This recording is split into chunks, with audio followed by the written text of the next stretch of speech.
Chers élèves, bienvenue dans cette séance inaugurale qui s'inscrit dans le cadre du module numéro 1 du programme de la langue française destiné aux élèves de la première année du cycle du baccalauréat. Ce premier module qui se fixe comme objectif d'étudier un roman à vocation autobiographique. Je parle de la boîte à merveilles d'Ahmed Sfraoui. Cette séance, qui se présente comme une préparation à l'étude de l'œuvre, va tourner autour de 4 points essentiels. D'abord, la biographie de l'auteur, à travers laquelle nous allons découvrir qui est Ahmed Sfraoui. Le deuxième point concernera la définition du genre du roman autobiographique. Dans un troisième moment, nous allons découvrir la mouvance de la littérature maghrébine d'expression française. Enfin, nous allons nous intéresser à l'analyse de la couverture du roman. Mais avant ceci, essayons d'abord de présenter de manière générale cette œuvre. La boîte à merveilles a été écrite par Ahmed Sfraoui. Elle appartient au genre du roman autobiographique et s'inscrit dans ce qu'on appelle la littérature maghrébine d'expression française. Cette œuvre a été éditée chez Seuil en 1954. Faisons maintenant connaissance avec l'auteur de cette œuvre, Ahmed Sfraoui. Ahmed Sfraoui est un grand écrivain marocain d'expression française. Il est né à Fès en 1915 de parents d'origine berbère. Il a d'abord fait des études à l'école coranique, puis il a fréquenté l'école française avant d'intégrer le prestigieux collège Moulay Idriss. Suite à ce parcours scolaire à 3 temps, il a d'abord travaillé comme rédacteur dans un quotidien nationaliste appelé Action du Peuple. Puis, il est devenu conservateur de musées dans la ville de Fès, plus spécialement les musées Ad-Doha et Al-Batha, dont il a été d'ailleurs cofondateur. Puis, il a commencé à monter petit à petit dans la hiérarchie administrative pour devenir directeur du tourisme à Rabat. Ahmed Sfraoui est décédé dans la ville de Rabat en 2004. Il a d'ailleurs laissé une grande production littéraire dont on peut citer Le Chapelet d'Ambre, publié chez Seuil en 1949, est considéré parmi les premiers écrits maghrébins francophones. Il a écrit également La boîte à merveilles, considérée comme son chef-d'œuvre, dans la même maison d'édition à Paris en 1954. Il a également écrit Le jardin des sortilèges chez l'Harmattan à Paris en 1981. Enfin, 3 ans avant son décès, il a publié chez la maison d'édition Marsam à Rabat un livre intitulé La maison de servitude.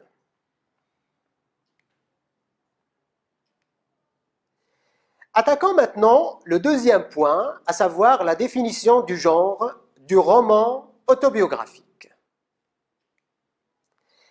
La boîte à merveilles est effectivement un roman autobiographique, c'est-à-dire un genre proche de l'autobiographie, parce qu'il fait partie également de ce qu'on appelle la littérature du moi, mais qui est différent de l'autobiographie.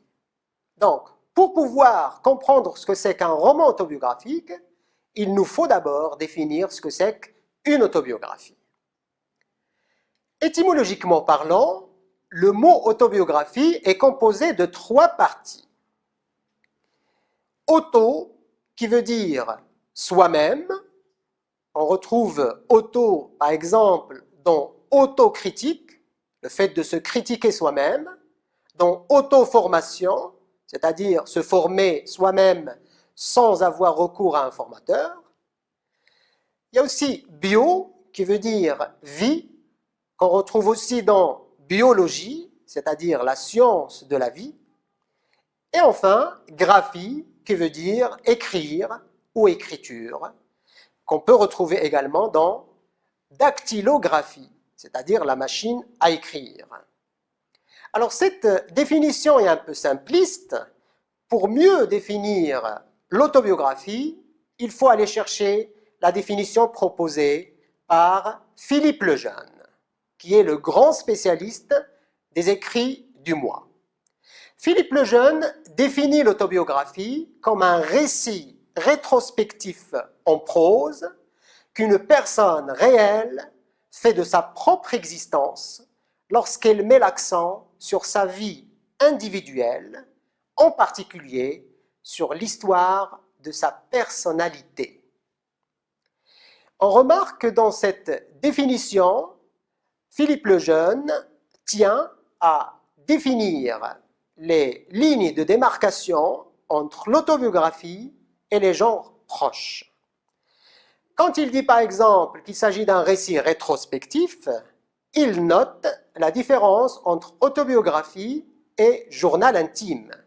Ce dernier n'est pas du tout rétrospectif puisqu'il est écrit au jour le jour, alors que dans l'autobiographie, on fait un voyage dans le temps, vers le passé, d'où l'adjectif rétrospectif, c'est-à-dire se projeter dans le passé, pour pouvoir aller chercher des souvenirs dans son enfance. Deuxième chose, c'est l'adjectif réel, à travers lequel Philippe Lejeune fait la différence entre l'autobiographie et l'autofiction, puisque cette dernière met en scène un jeu qui renvoie à un personnage fictif. C'est par exemple le cas du Dernier jour d'un condamné de Victor Hugo. Deuxième, plutôt troisième différence que fait Philippe Lejeune ici, c'est entre l'autobiographie et les mémoires, en disant que l'autobiographie ou que l'autobiographe met l'accent sur sa vie individuelle, puisque dans les mémoires, celui qui dit « je » utilise ce pronom personnel comme prétexte pour parler d'une histoire qui concerne une collectivité et non pas sa simple intimité ou individualité. Donc, comme on vient de voir, Philippe Lejeune, à travers cette définition, fait la différence entre l'autobiographie et les autres genres proches, à savoir le journal intime, l'autofiction et les mémoires. En parlant d'autobiographie, on ne peut pas ne pas parler du pacte autobiographique, ce contrat moral par lequel l'autobiographe s'engage à restituer avec exactitude et fidélité son passé. Par le même contrat, le lecteur s'engage également à croire tout ce que dit l'autobiographe sur parole. Ce contrat moral qu'est le pacte autobiographique nous met devant deux problèmes majeurs, celui de la mémoire et celui de la sincérité. La mémoire, parce qu'il n'est pas évident d'aller chercher dans son enfance des détails qu'on trouverait des fois du mal à restituer, d'où l'oubli des fois. Les dates, les noms des personnes, les noms des rues, les petits détails de la vie, etc. Pour la sincérité, alors consciemment ou inconsciemment, volontairement ou involontairement, on a tendance à faire le tri entre ce qui doit être dit et ce qu'on doit garder pour soi. Quelles sont donc les caractéristiques de l'écriture autobiographique? D'abord, il y a l'emploi de la première personne du singulier « je ». Bien sûr, tout ce qui tourne autour du « je », les pronoms, les adjectifs possessifs, ma, mon, le mien, notre, etc. Deuxième point, c'est l'identité entre auteur, narrateur et personnage. Ces trois entités que les élèves, ou certains élèves, confondent des fois. Il faut préciser que l'auteur, c'est une personne réelle, en chair et en os, et dont le nom figure sur la couverture du livre. Le narrateur, lui, est une entité qui se charge de la narration. Elle peut être, bien sûr, intradiégétique, c'est-à-dire qui fait partie de l'histoire, ou bien extradiégétique, ça veut dire un narrateur extérieur à l'histoire. Enfin, le personnage, qui est un être de papier et qui n'a aucune existence effective. Troisième point, c'est l'écart temporel, c'est-à-dire le regard rétrospectif de l'adulte porté sur les événements racontés par l'enfant. Et là, on parle d'une double énonciation qui exige aussi un double système temporel. Celui d'abord du récit, avec le passé simple, l'imparfait, le plus que parfait, pour raconter les événements, et là on est dans un énoncé coupé, on se réfère à 1921 qui est le temps des événements, et puis de l'autre côté, le système du discours, avec le présent comme temps de base, le futur, le passé composé, et bien sûr tous les indicateurs spatio-temporels qui tournent autour du discours. Et là, nous sommes dans des énoncés ancrés qui permettent de porter des jugements, des commentaires, des réflexions sur les événements narrés. Enfin, il y a aussi l'évocation des souvenirs et l'expression des sentiments. Vous avez certainement lu La boîte à merveilles et vous avez constaté le foisonnement d'expressions de sentiments qu'on peut retrouver dans cette œuvre. Ici, le narrateur est lui-même le personnage principal. On parle alors de focalisation interne. Dans ce cas, nous avons accès à la sensibilité du personnage narrateur de manière directe et authentique. Maintenant qu'on a défini ou essayé de définir l'autobiographie, qu'est-ce que c'est donc qu'un roman autobiographique? Le roman autobiographique, c'est un genre proche de l'autobiographie où le sujet est un personnage de fiction cette fois, dont la vie narrée à la première personne du singulier est assez fortement inspirée par la vie de l'auteur. Ce dernier emprunte un prénom différent du sien, ce qui est le cas de La boîte à merveilles. Nous avons le narrateur qui est lui-même le personnage. Ces deux entités sont différentes de l'auteur. Ce dernier s'appelle Ahmed Sfrioui, alors que le narrateur personnage porte le nom de Sidi Mohamed. Ceci sans parler bien sûr de la mention roman qui figure sur la couverture du livre et qui confirme l'hypothèse ou l'idée du roman autobiographique. Mais, en dépit de cette volonté de l'auteur de prendre ses distances et du recul par rapport au récit qu'il raconte, il nous suffit de confronter un peu les notes biographiques avec ce qui est raconté dans les chapitres 1 et 2, par exemple, du roman. Et là, nous allons déceler un nombre important d'intersections et de ressemblances entre l'entité de l'auteur et celle du personnage narrateur. Prenons à titre d'exemple ces quelques ressemblances. Ahmed Sfrioui est né dans la ville de Fès. Le narrateur personnage, Sidi Mohamed, est né aussi à Fès et l'histoire du roman se passe dans la Médina de Fès. Ahmed Sfrioui est né dans une famille d'origine berbère.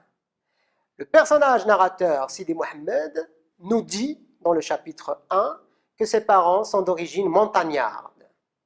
Enfin, Ahmed Sfrioui a fait des études à l'école coranique, pendant que Sidi Mohammed, le personnage narrateur du roman, fréquente le MSID, ou l'école coranique.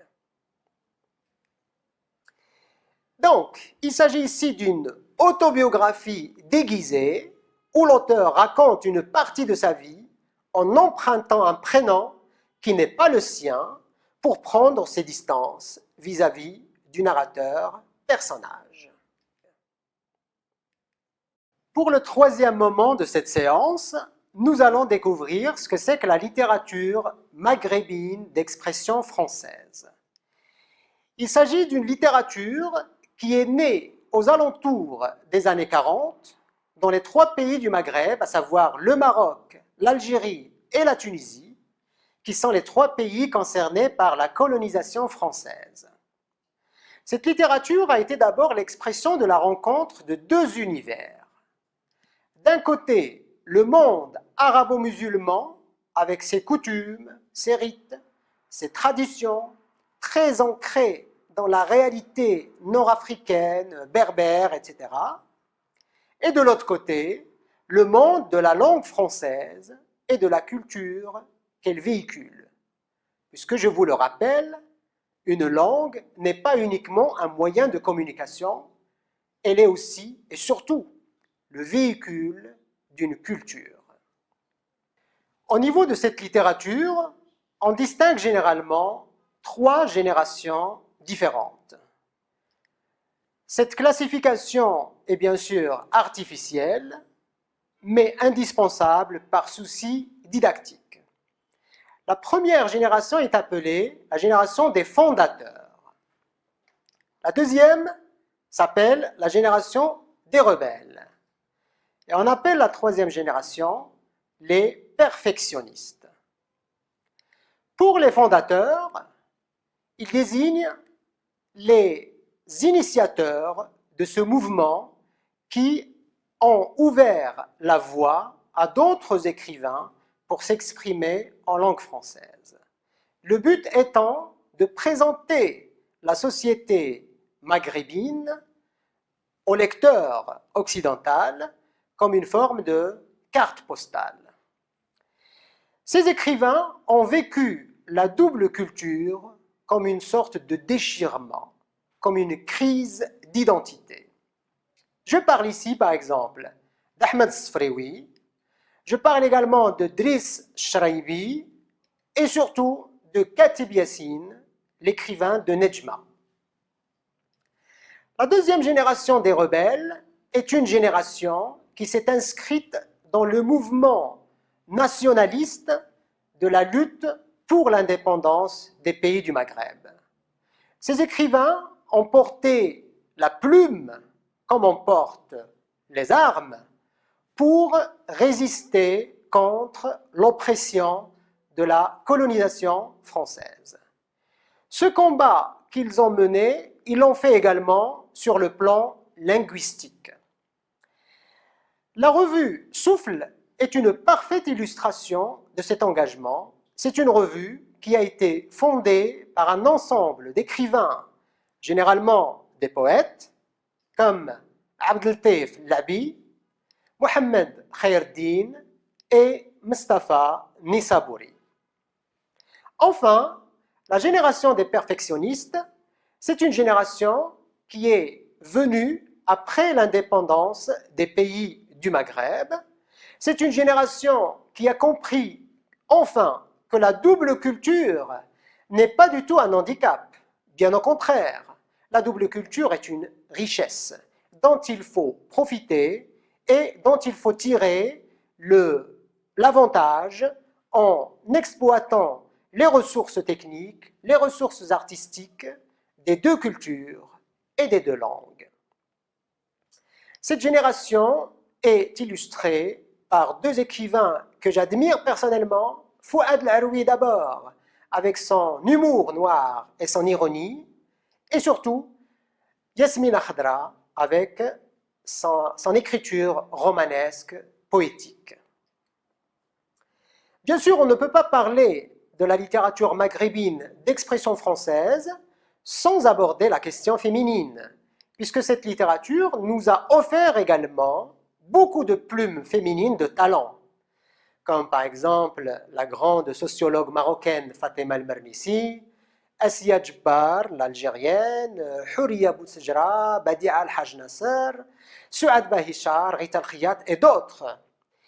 La particularité de la plume féminine, c'est qu'elle est une plume audacieuse, parce que ces écrivaines n'ont pas hésité à transgresser le triangle des tabous de nos sociétés, ce triangle qui représente la politique, la religion et la sexualité. Passons maintenant au quatrième point de notre séance, à savoir l'analyse de la couverture. Alors, la couverture de la boîte à merveilles présente un certain nombre d'éléments. On va les citer du haut vers le bas. Alors, on commence par le nom et le prénom de l'auteur, le titre de l'œuvre, la mention roman qui oriente un peu notre lecture de l'œuvre, l'illustration qui est présentée sous la forme d'un photomontage, et puis enfin, en bas, la maison d'édition. Alors, nous allons nous intéresser particulièrement à l'illustration. Comme j'ai dit, c'est un photomontage qui présente d'abord une ruelle de la Médina de Fès apparemment. C'est une impasse, un peu sombre. Toujours au niveau spatial, nous avons une entrée de maison, grande porte, entrouverte. Ceci peut être interprété comme une invitation à entrer dans la vie de l'auteur, dans sa maison, dans son intimité aussi. La présence de deux femmes prises de dos, vêtues d'un haïk, nous donne peut-être l'idée de la condition féminine qui sera peut-être une question primordiale dans cette œuvre.